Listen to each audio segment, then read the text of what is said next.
कारण, ये काल के कारण, समय के कारण ये बूढ़े हो गए हैं। और जिस माँ के बेटे बूढ़े हो जाएं, जर्जर हो जाएं, वो माँ सुखी कैसे रह सकती है? हे नारद जी, इन्हें आप ही स्वस्थ कर सकते हो, जवान कर सकते हो और जागृत कर सकते हो। तो जो भक्ति है ना, वो कहती है यदि आपके चरणों की रज मिल जाए तो मेरे ये दोनों पुत्र जागृत हो जाएं। इस कथानक को हमें कथानक में तो देखना ही है, लेकिन अपने हृदय में भी देखना है। ज्ञान, वैराग्य, भक्ति कहीं बाहर नहीं है, वो हमारे ही भीतर है। और यदि ज्ञान और वैराग्य निष्क्रिय है, सुषुप्त है, तो भक्ति कभी सुखी नहीं होगी। और जब हमारे अंतःकरण में भक्ति सुखी नहीं होगी तो हमें भी सुख मिलने वाला, चाहे समृद्धि कितनी भी हो। उदाहरण के लिए रामायण में दो नगर हैं, एक जनकपुर और एक लंका। दोनों जगह सीता जी हैं। जनकपुर में भी सीता जी रहीं और लंका में भी सीता जी रहीं। लेकिन जनकपुर में सीता जी की सेवा है और लंका में सीता जी का शोषण है। रावण की अशोक वाटिका में सीता जी दुखी हैं, राक्षसियों से घिरी हैं, और जनक की वाटिका में सीता जी मस्त हैं, किलोल कर रही हैं और सखियों से घिरी हैं। नारी दोनों तरफ हैं, लेकिन एक सखी है और एक राक्षसी है। तो जिसकी वाटिका में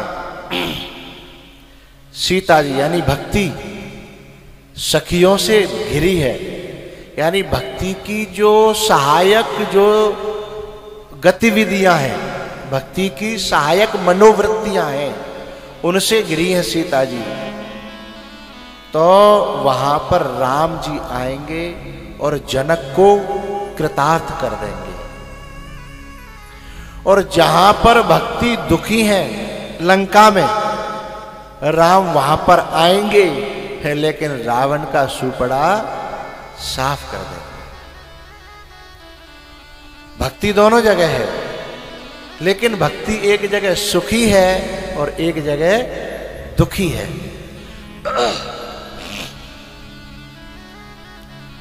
जनक के यहां भक्ति सुखी क्यों है? क्योंकि वहां ज्ञान और वैराग्य जनक के जीवन में जागृत है। और रावण के यहां भक्ति दुखी क्यों है? क्योंकि वहां के जीवन में न वैराग्य है और न ज्ञान है। वो मोह का ही साक्षात रूप है। कौन? रावण। उसके जीवन में यदि भक्ति आई भी तो रोएगी। और वो भक्ति की, देखो जनक जी महाराज भक्ति की सेवा करते हैं और रावण भक्ति की सेवा नहीं करता, भक्ति को सताता है?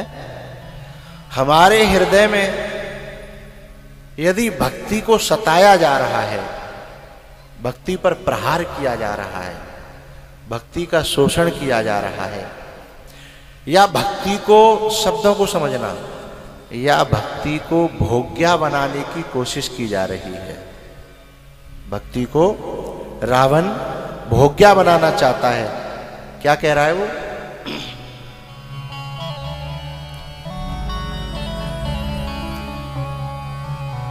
एक बार पिलो के मम ओरा,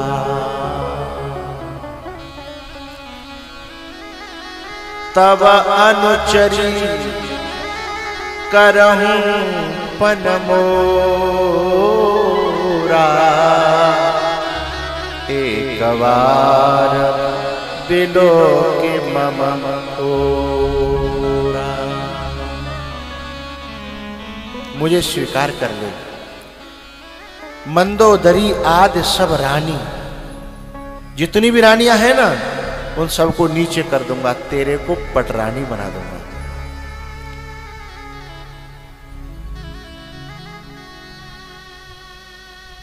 भोग्या बनाना चाह रहा है। भक्ति को भोग्या बनाने का मतलब क्या है? भक्ति से, भक्ति की सेवा के लिए जीना नहीं, भक्ति से कुछ मांगना। भोग संसार के, जैसे मानो हमने कोई अनुष्ठान किया भक्ति की, और भक्ति के बदले में भगवान से कुछ मांग लिया, तो भक्ति भोग्या हो गई।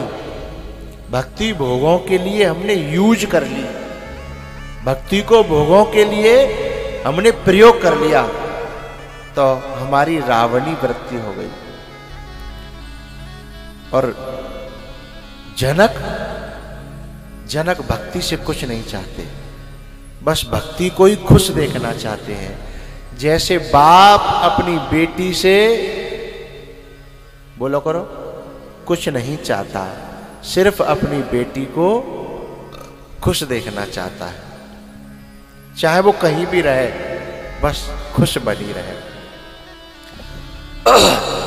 तो बेटी की बाप सेवा करता है, उससे कुछ चाहता नहीं है। ऐसे भक्ति से कुछ चाहा न जाए, तो भक्ति बहुत खुश रहती है और वहां राम को बुला देती है। और जहां भक्ति से कुछ संसार मांगा जाए, भोग मांगे जाए, नश्वरता मांगी जाए, तो भक्ति दुखी होती है। वो चाहती है कि मैं तो तू थोड़ा सा मेरे को सपोर्ट करता तो मैं तुझे राम की गोद में डाल देती, पर तू तो नश्वर मांग रहा है? तू मुझसे वो मांग रहा है जो तेरे लिए ही हानिकारक है।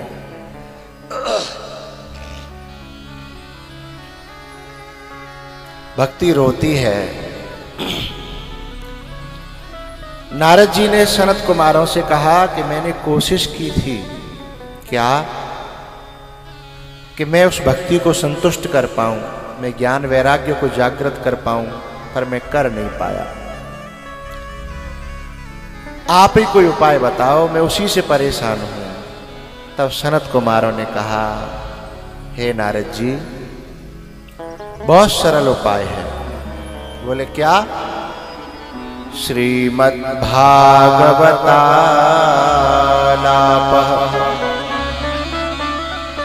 श्रीमद् भागवत की कथा एक बेहतर उपाय है, उत्तम उपाय है, यदि तुम कर सको तो।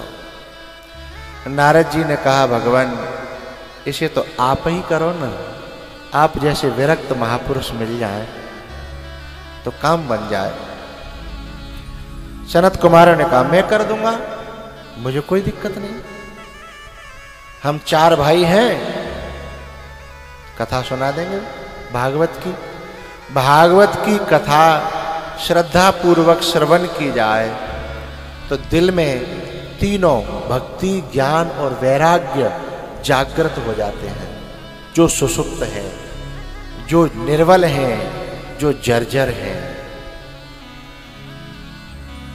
नारद जी ने कहा, आप जैसे महापुरुषों को देख करके, क्योंकि आपके चरणों में गंगा है, आपके वचनों में गंगा है, आप चाहो तो कल्याण कर सकते हो। बोले ठीक है।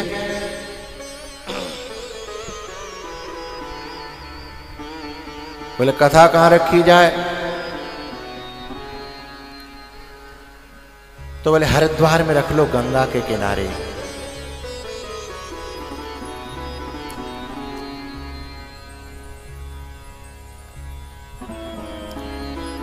बोले हरिद्वार में कथा क्यों रखी गई? जैसे इन्होंने आकर के गुजरात से यहां कराई है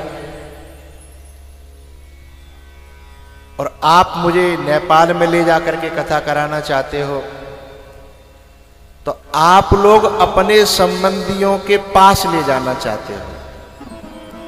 हम तो हम और हमारी भी उसमें शामिल हो जाए। लेकिन इन्होंने, नारद जी ने और सनत कुमारों ने हरिद्वार में कथा रखी, इनका तो अपना कोई वहां था नहीं, फिर वहां क्यों रखी?